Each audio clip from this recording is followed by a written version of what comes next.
Jadi lu mulai melihara moli dari kapan tuh? 2018-an. 18. Lama juga ya, 3 tahun lu ya. Kurang lebih lah 18. 2018 sekarang ke 2021, 3 tahun lu melihara moli. Terus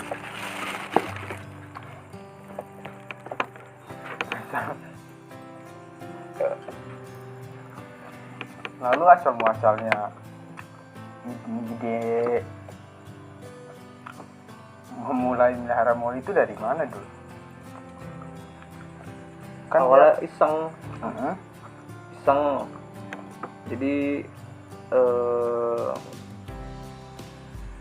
stres, capek, terus jenuh dari kerja dan sebagainya. Pengen nyenggerin mata sih sebenarnya sih, arahnya sih ke situ, nyenggerin mata. Terus lewat toko ikan, kayak seru gitu loh, ngeliat ikan yang banyak dengan banyak varian. Bisa ngobatin rasa capek, suntuk lah ya.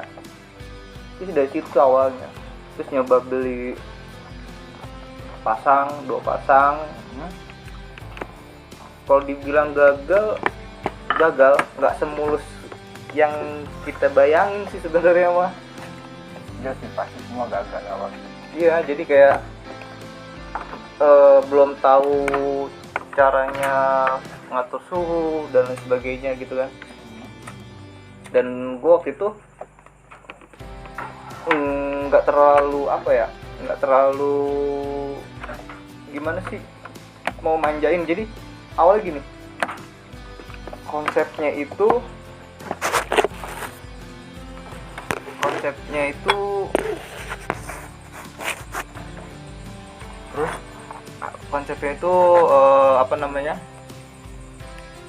gimana caranya miara ikan tapi nggak ribet. Sedangkan gue ngeliat kayak misalkan di toko ikan harus pakai aerator dan sebagainya. Nah pas gue tanya di toko ikan sendiri, ternyata aerator itu nggak menjamin ikan itu akan hidup terus gitu loh. Jadi akhirnya ya gue berpikir gimana caranya ngerawat ikan tapi nggak dimanjain dengan aerator, terus ngasih makan yang gimana ya, yang teratur dan sebagainya lah. Gue coba pakai akuarium kecil pertama. Itu akuarium kecil ukuran 25 lah. Gue coba di 2 pasang, itu mati karena gue taruhnya di outdoor. Kena matahari langsung. Dan ketika gue beli itu dari plastik, langsung gue tuang, nggak gue diemin dulu di suhu air yang ada di akuarium gue itu. Berarti belum ada penyesuaian. Berarti harus ada penyesuaian dulu dong. Harusnya setelah gue selidikin di beberapa minggu setelah itu, ternyata ya itu. Jadi ketika kita beli ikan di dalam plastik, ketika kita mau tuang ke akuarium atau media kolam, itu kita harus diemin dulu tuh, jangan langsung dituang. Berarti permasalahannya di penyesuaian. Iya, penyesuaian suhu, kadar air dan sebagainya. Jadi dia harus dari plastik ke air yang ada di kolam kita atau di akuarium kita tuh dia sama gitu loh.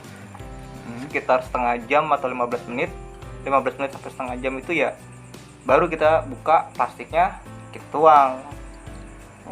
Itu gitu. Tapi waktu tahun 2018 kan, 2018 itu lagi hobinya musimnya burung kan, kenapa nggak coba burung gitu? Burung, satu tempat, kedua kotoran, ketiga gue tipikal orang yang butuh tenang, nggak butuh berisik.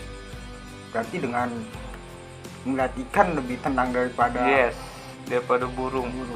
Burung udah kotorannya cukup mengganggu penciuman, bersihinnya ya lumayan ribet, ngasih makannya juga, terus suaranya oke di saat-saat tertentu. Cuman kan kalau kita lagi kerja di rumah, apalagi tipe kalau gue kan kerjanya kan di rumah gitu kan, itu gue butuh ketenangan karena gue di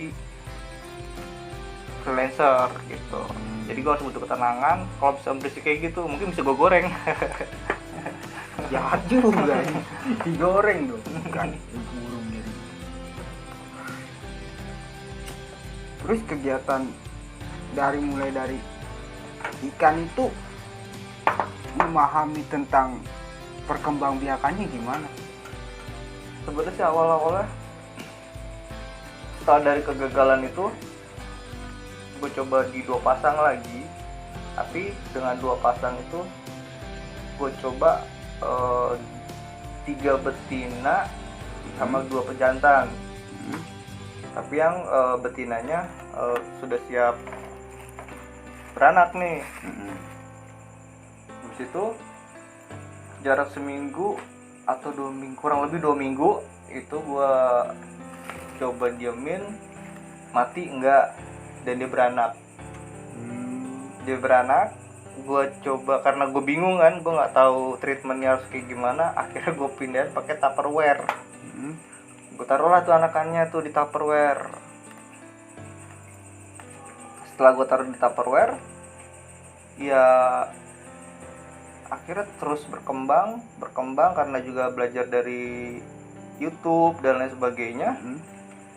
Ya udah, akhirnya bisa sampai punya 2, 3, 4, 5 kolam dan beberapa ember. Terus permasalahannya yang paling sulit itu melihara ikan moli ini apa sih Dul? Sulitnya kita nggak tahu kapan dia mati, karena gue kan naruhnya di outdoor. Jadi kalau di outdoor itu kan dia langsung berinteraksi sama matahari, cahaya matahari. Ya udah, jadi akhirnya di saat mulai di jam 10 sampai jam 3 itu matahari lagi kenceng naik-naiknya, karena rumah gue madep kan bener-bener nyorot matahari kan ke rumah. Itu suhu air yang ada di ember, di akuarium sama di kolam itu berubah panas. Walaupun gue akalin ditambah dengan daun apu-apu, tapi ya ketika gue tes nih, gue masukin jari gue, itu hangat, jadi suhu itu bisa berubah-ubah. Tapi keuntungannya kita melihara ikan di outdoor, dia udah terbiasa dengan siklus cuaca yang berubah-ubah, dari mulai pagi seperti apa, siang panas seperti apa, sore up kayak gimana, dan malam ketika cuaca dingin seperti apa. Dia udah bisa menyesuaikan. Walaupun memang tingkat kematian tuh pasti ada yang kita nggak bisa tahu lah. Tapi ya paling nggak separah dulu di awal gitu kan.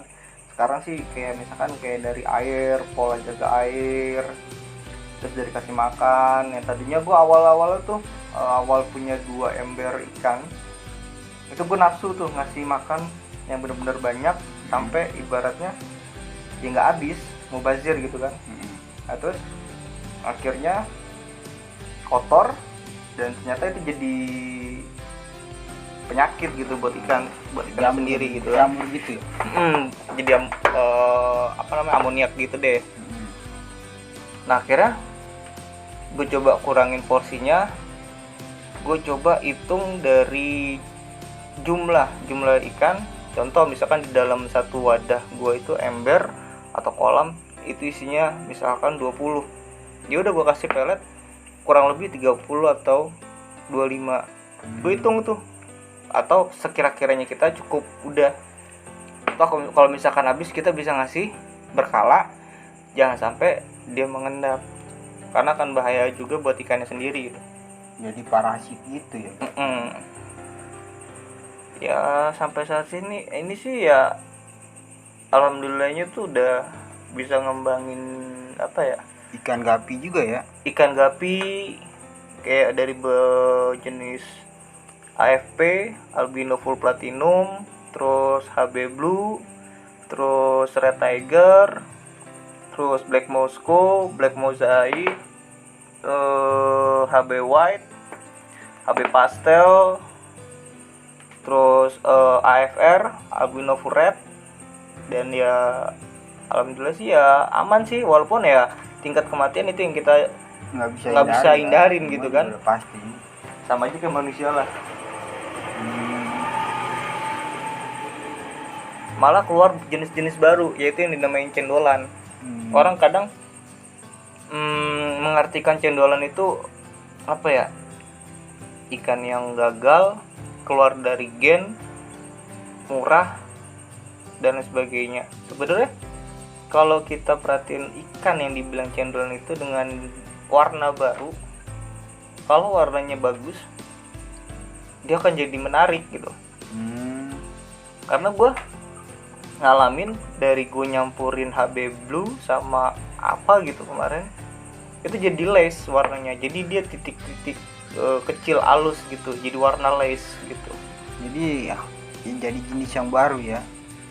Jenis baru sih enggak, karena memang udah ada jenis lace, cuman dari bukan apa ya, gue nggak punya nih pasangannya itu tuh lace tuh, tapi kenapa bisa jadi lace gitu loh, green lace.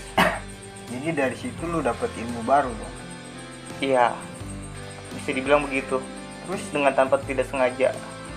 Lu untuk penggantian air berapa hari atau gimana tuh? Kalau untuk airnya sendiri itu sebenarnya gue orang yang tipikal nggak mau manjain sesuatu sih. Jadi gue kalau mau ganti air ikan tuh gue lihat dulu dari apa namanya, kadar dia kotornya kayak gimana. Terus ikan ini kan kelihatan nih kalau udah nggak nyaman tuh dia kadang diem di bawah, nggak gesit. Terus apa namanya, ya intinya dia tenang lah, nggak banyak gerak gitu. Mungkin sedikit nggak nyaman sama airnya, atau mungkin ada penyakit lainnya, jadi dia ngerasa kurang nyaman. Itu udah mulai gue ganti tuh. Ya kalau untuk durasinya sih paling itu sebulan sampai 3 bulan baru gue ganti, bahkan sampai ya 3 bulan lah maksimal tuh, 3 bulan pasti gue ganti. Itu untuk yang di kolam ya, bukan di akuarium ya? Sama. Oh sama. Kalau kolam, kalau memang dia udah banyak kotorannya, itu sistemnya gue kayak apa ya namanya ya, sifon gitu mungkin kali ya, yang kata yang disedot pakai selang gitu. Jadi gue kotorannya doang yang gue ambil pakai selang, jadi selang, terus gue kotorannya gue sedot pakai selang itu. Setelah kotorannya hilang, terus gue tambahin air baru gitu. Dan nggak ada treatment untuk apa ya, pakai M4. Kadang kan ada yang pakai M4 dulu, terus ada yang pakai semacam obatnya gitu ya. Untuk netralin segala macam. Tapi ya gue di sini sih nggak make sih, tinggal ya bisa ngeliat ininya aja sih, ikannya kondisinya kayak gimana dari tutorial lingkupnya dia sendiri ya. Betul. Jadi di situ ya triknya ya, tip dan trik dari perawatan dan pengembang biakan ikan moli dan gapi ya Dul ya. Gapi ya. Thank you banget nih Dul. Oke.